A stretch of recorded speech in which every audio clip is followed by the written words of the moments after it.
Você acha que funil de vendas é uma ferramenta nova que veio junto com o marketing digital? Nada disso. Mas antes de eu falar sobre esse assunto, eu preciso fazer uma confissão. Gente, eu sou uma dinossauro do marketing. Pois é, em 1996 eu entrei na SPM para o curso de Administração Mercadológica, porque naquela época ainda não tinha marketing. Só alguns anos depois que surgiu o curso de marketing.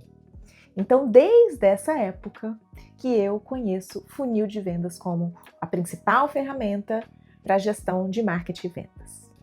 Então, gente, até hoje, essa ferramenta é a principal vértebra de qualquer operação de vendas. E principalmente para você que é do mercado imobiliário, é muito importante que você saiba que, apesar de ser uma ferramenta tão disseminada e tão falada hoje em todos os livros de marketing e vendas, é muito importante que você entenda que o funil de marketing tradicional não funciona para o mercado imobiliário. Mas, Flávia, como que uma ferramenta amplamente usada hoje não funciona para o mercado imobiliário?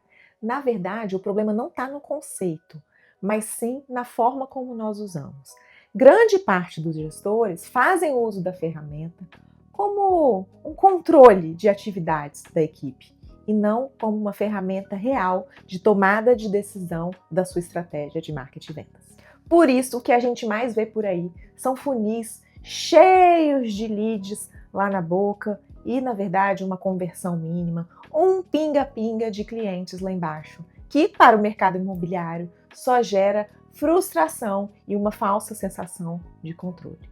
Portanto, se você é gestor do mercado imobiliário, fica comigo nesse vídeo para você entender muito bem como estruturar o seu próprio funil de vendas de acordo com a sua operação e com as suas necessidades. Quando você olha o seu funil de vendas lá no seu relatório de CRM ou em qualquer ferramenta que você já deve utilizar hoje, a sensação sempre é de perda. Aquela boca do funil lotada de leads. Logo na segunda camada, a gente já tem um abismo, um buraco negro de leads, que são aqueles que a equipe não consegue qualificar. E aí, a partir daí, a sensação é só uma sensação de perda, é só uma sensação de frustração. Como se cada dia que passa, você, ao invés de acumular clientes, você só perde. O corretor sempre vê o funil como algo, poxa, eu faço tanto trabalho, eu capto um monte de clientes, mas lá no final, poxa vida, eu faço tão poucas vendas. E é por isso que eu criei um método próprio de enxergar, de ver e de analisar esse funil. Em vendas de varejo, vendas mais simples, as camadas do funil genérico até funcionam.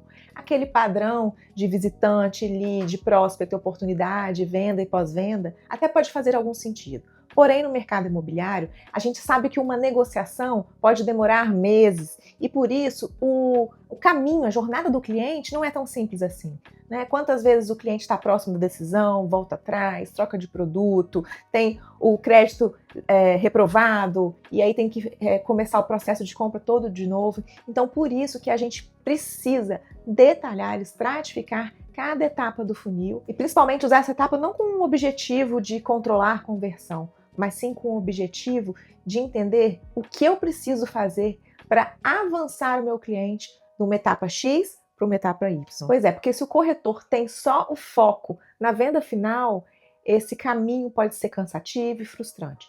Por isso que eu criei um funil invertido em formato de montanha, que ao invés do corretor ter a sensação de que ele está só perdendo e que esse funil vai só afunilando cada vez mais, a sensação dele é de conquista a cada camada que ele consegue avançar com seu cliente. Quando a gente usa o funil invertido, a base dele é aquele primeiro momento que muita gente chama de visitante.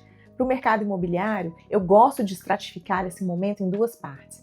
Em exposição da nossa marca, do nosso produto, ou seja, de tudo que a gente está fazendo de promoção, e pesquisa, que são dois momentos diferentes. Uma coisa é o cliente ser exposto à minha marca e outra coisa é o cliente pesquisar. São ações diferentes que exigem reações diferentes. Depois que esse cliente, de alguma forma, se interessou, aí sim que ele entra para a camada do lead. Só que nessa camada, eu ainda faço uma estratificação muito importante, que é aqui que está o maior desafio dos gestores. Eu estratifico em lead captado e lead qualificado, porque a gente sabe que existe uma diferença enorme na quantidade de leads captados e na quantidade de leads que realmente foram qualificados, ou seja, você sabe quem é aquela pessoa e você estabelece algum tipo de contato ou uma permissão de relacionamento. Então a gente sabe que entre o lead captado e o lead qualificado tem muitas ações, tem um conjunto de ações que precisam ser feitas para que a gente consiga avançar de captação para qualificação. Depois a próxima camada, ou seja, quando a gente consegue avançar com esse cliente de lead captado para lead qualificado, aí sim eu vou para uma próxima camada, que é a camada do prospect. Aí sim a gente também estratifica, porque quem está no mercado há muito tempo sabe que existe uma grande diferença entre você fazer um agendamento e o cliente realizar a visita. Então a gente sabe que esse momento é um momento muito importante para a venda, que é o momento que a gente tem um contato um pouco mais longo com o cliente, é o momento que ele faz a visita, é o momento que ele visita a obra ou que ele está aberto para ouvir mais informações do produto. Então eu gosto de dividir esse momento em pelo menos duas camadas, que é o do agendamento e da visita. Assim eu posso direcionar a ação do corretor para realizar o agendamento, que é um tipo de ação, e depois para realizar a visita, que é um outro tipo de ação, um outro tipo de preparação.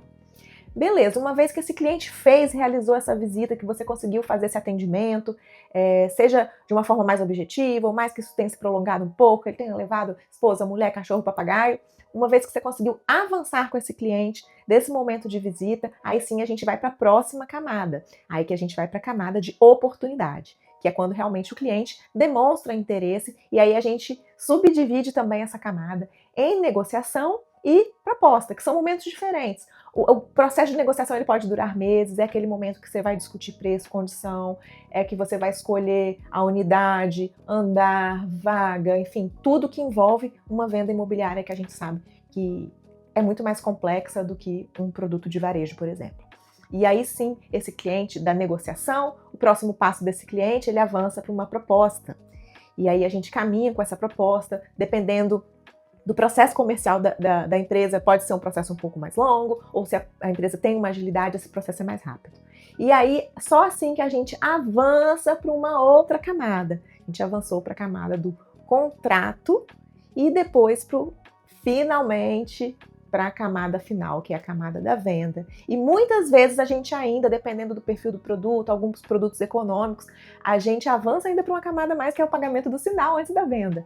Então, dependendo do seu perfil de cliente, do perfil do seu produto, a gente precisa criar essas camadas, entendendo que cada avanço desse exige uma ação específica. E o gestor só consegue agir, ou seja, ele só consegue fazer com que aquele funil funcione quando a gente realmente, ele diz pra gente qual é a próxima ação. Mas o mais importante nessa metodologia é a visão que o corretor tem do seu trabalho. Quando ele enxerga o funil de vendas como uma montanha, ele sabe que cada passo que ele der com o cliente em direção à venda é um avanço. Em vendas complexas, se a gente foca só no objetivo final, que é a venda, muitas vezes, se essa venda se prolongar um pouco mais, se ela for um pouco mais difícil, provavelmente o corretor em algum momento vai ficar frustrado por perder a motivação. Então, essa visão permite com que o corretor, cada avanço que ele der, ou seja, se eu sair ali da etapa de qualificação para a etapa de agendamento de visita, eu avancei com o cliente, vamos comemorar, vamos celebrar, vamos chegar em casa, vamos ficar felizes. Então, ao invés de chegar em casa e falar, poxa vida, hoje eu não vendi nada, eu vou chegar em casa e vou falar, caramba, hoje eu avancei com 10 clientes, com 15 clientes, consegui avançar com um cliente que estava parado há meses. E aí ele percebe que, na verdade, a venda vai chegar com um conjunto de vários avanços. Cada cliente é uma jornada nessa montanha. Cada cliente vai ter o seu momento de avanço e o corretor passa a focar na ação que ele precisa realizar para avançar com aquele cliente naquele momento. Então ele não fica pensando na venda final com um cliente que ainda está no momento de pesquisa. O objetivo dele com o cliente de pesquisa é fazer um agendamento. O objetivo do corretor com o cliente que fez o agendamento é garantir que esse cliente vai até a visita, vai realizar a visita e assim vai. Um cliente que está em negociação, o objetivo do corretor não é vender, o objetivo dele é que esse cliente faça a proposta. Isso direciona muito mais o trabalho do corretor, isso faça que ele tenha mais motivação no dia a dia, na sua rotina e principalmente isso direciona as ações da equipe. dá ao gestor a capacidade de falar, bem, o que nós precisamos fazer agora com essa carteira, com este cliente, para a gente avançar. E é essa visão que a gente precisa trazer para o mercado, porque muitas vezes a frustração que muitos corretores têm de às vezes no mês não fazer uma venda, de ficar, tem corretores que ficam até 2, 3 meses sem vender, isso é muito frustrante. Então quando você olha e se preocupa realmente com avançar com o cliente, com certeza você consegue direcionar muito mais as suas ações e assim consegue ter um resultado muito melhor. E aí quando a gente olha o funil de vendas com esse vetor da montanha, a gente enxerga a venda como uma conquista final. No entanto, quando a gente chega, conquista o topo, a gente está pronto para o próximo desafio, não é? E qual é o nosso próximo desafio? O pós-venda. O pós-venda é o início de uma nova jornada. Porque a gente inicia ali um novo tipo de relacionamento, não é mais um relacionamento voltado com a intenção da venda, mas sim um relacionamento voltado para a manutenção desse cliente, voltado para a satisfação desse cliente, para tornar esse cliente promotor da marca. E é claro, a gente quer que esse cliente fale bem da gente, a gente quer que esse cliente indique outras pessoas, a gente quer usar o depoimento desse cliente, a gente quer usar ele como prova social do nosso trabalho bem feito. Por isso que essa jornada, toda vez que a gente alcança o topo, a nossa próxima jornada é cuidar muito bem desse cliente que demorou tanto tempo, deu tanto trabalho para a gente fazer, caminhar com ele nessa jornada. Então, o pós-venda é isso, é o início de uma nova jornada. Portanto, gente, essa nova forma de enxergar o funil de vendas, ela vem para ajudar o gestor a direcionar as ações que precisam ser realizadas para que você alcance o resultado final. Para quem ainda não conhece a metodologia MAR, que é a metodologia criada por mim, MAR de metas, ações e resultados. Então tudo que a gente fala também, cada etapa do funil tem sua meta, a sua ação, ou seja, aquilo que a gente precisa realizar para alcançar um resultado. Então a gente sempre, em cada camada, eu trabalho com os meus clientes, eu trabalho com os meus alunos, sempre essas 3 vertentes em cada camada. Qual é a nossa meta? Quais as ações que a gente precisa realizar e qual será o resultado. Então essa é a metodologia MAR, a metodologia que eu aplico com todos os meus clientes de consultoria e com os meus alunos do curso de gestão de lançamentos imobiliários. Bem, então se você chegou até aqui, eu te desafio a olhar para o seu funil de vendas e analisar se ele está sendo uma ferramenta de tomada de decisão, se ele está sendo uma ferramenta de gestão para você ou se ele simplesmente é um desenho bonito no CRM. Fica a dica aí e até a próxima.